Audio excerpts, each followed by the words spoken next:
Israel says its air force has struck over 100 targets throughout Gaza over the past day in a renewed military offensive that Gaza's Hamas-run health ministry says has killed close to 100 people in just the past 24 hours. And this as global aid organizations urgently call for Israel to allow more humanitarian aid into the region. They're warning that more than 250,000 people in Gaza are now living in famine-like conditions.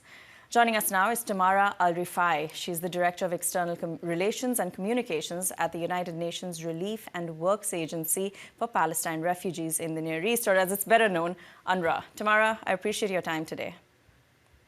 Thanks for inviting UNRWA. Tamara, I want to get your assessment of what the humanitarian situation is like in Gaza at this moment, because we're nearly 600 days into the war, and it seems like conditions have changed quite drastically since the ceasefire was broken, which was a couple of months ago. I'm so glad you're framing it that way, because indeed it's been close to 600 days of a ruthless conflict where most of Gazans, 2.2 million people, 90% of them have been displaced, uprooted, many of them have been killed, children have been traumatized, and almost everyone is close to famine, according to the world leader on hunger, the IPC. So to quote the UN Secretary General, this seems to be the cruelest moment of this cruel conflict. In other terms, we are in the middle of a full-blown humanitarian emergency under the world's watch, where every Gazan now is hungry and where aid agencies, including the one I represent, UNRWA, have been prevented from going into Gaza, bringing in supplies, food, water, medical supplies, tents, blankets, hygiene kits, including hygiene kits for women. Everything has been forbidden for now almost 12 months, minus the last couple of days where there has been a trickle of aid going in. You know, to your point, most recently, Israel has eased its blockade, they've said, after nearly 2 months of essentially not letting those trucks pass. And I know the UN has said it's a teaspoon when we need a flood in terms of aid. What does this mean for your teams on the ground? How do the logistics of providing aid actually work when those supplies are stuck at the border? To start with, I do not know how we can qualify the last couple of days as easing of aid when less than the minimum required has gone in. So after 12 weeks of nothing going in, we've seen about 115 trucks loaded with wheat flour, baby formula, and some medical supplies going in. That's really very, very, very little. Having said that, the logistics are extremely complicated. The bringing in of trucks crossing into Gaza, loading off the trucks that came in, putting everything through screening scanners, and then loading everything back on other trucks and trying to take them to warehouses for distribution under the relentless bombing. Because we need to remember that conflict has not started. The bombing by the Israeli Air Force, but also, I mean, we're talking about air, land, and maritime bombing continues while people are on the move, on the run, trying to find safety, but nowhere is safe in Gaza. The roads are destroyed, there are unexploded ordinances, and then expectedly there's always a stampede by people who are hungry and desperate at distribution points. So it's really extremely, extremely difficult these days in Gaza, and it's been so for now over a year and a half. You know, Israel's Prime Minister Benjamin Netanyahu, he said that a sufficient number of aid trucks were sent into Gaza, but that Hamas stole the supplies. Is there some or any truth to that? Are we seeing supplies diverted away from those who need it most? Let's talk numbers. The minimum required for Gaza is between 500 and 600 trucks of food and humanitarian supplies going in every single day. What's also required is a large number of trucks going in with commercial goods in order for the entire population not to be exclusively reliant on humanitarian assistance. So in the last couple of days, 115 trucks went in.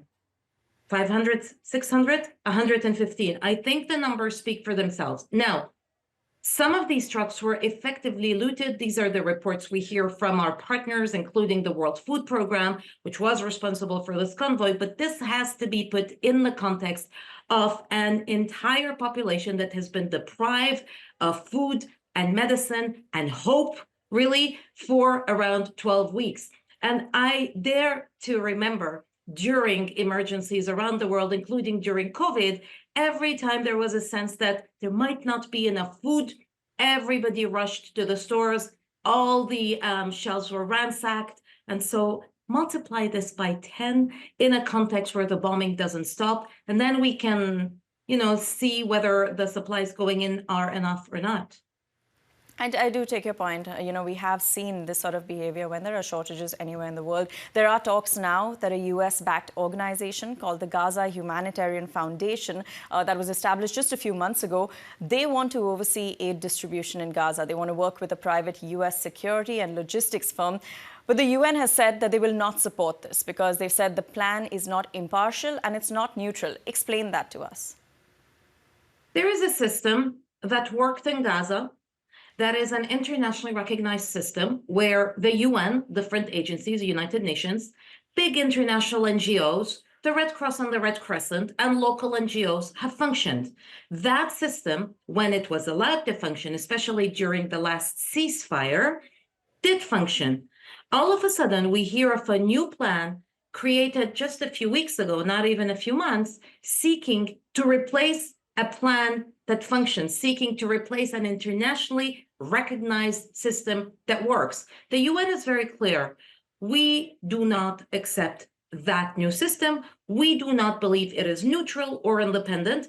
And the conditions in that system are very strange to us. So we find that asking people, according to this plan, to move under the bombing to designated distribution spots is not safe for these people.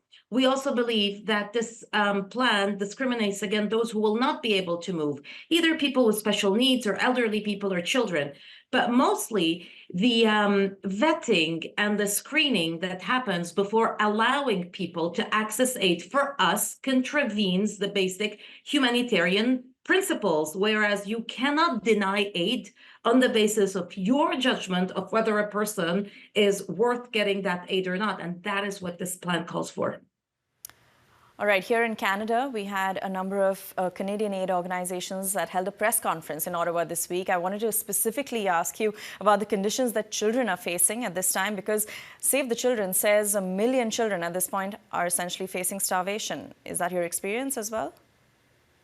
Our experience, based on being the agency that provides education to most of Gaza's children, we used to see or meet over 300,000 children, and our staff, my colleagues, are part of the Gaza community. They're the teachers, they're the nurses, they're the doctors, and therefore they're in touch with these families.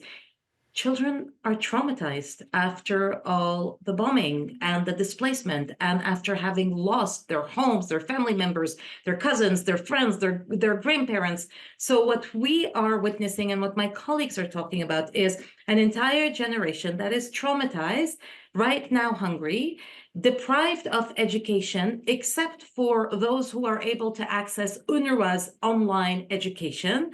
And we are seeing reports also about the longer-term impact of this conflict, especially on children whose limbs have been amputated. So indeed, the situation is catastrophic for children, and we do second the calls by partner NGOs about the protection of children and sparing them the horrors of this war.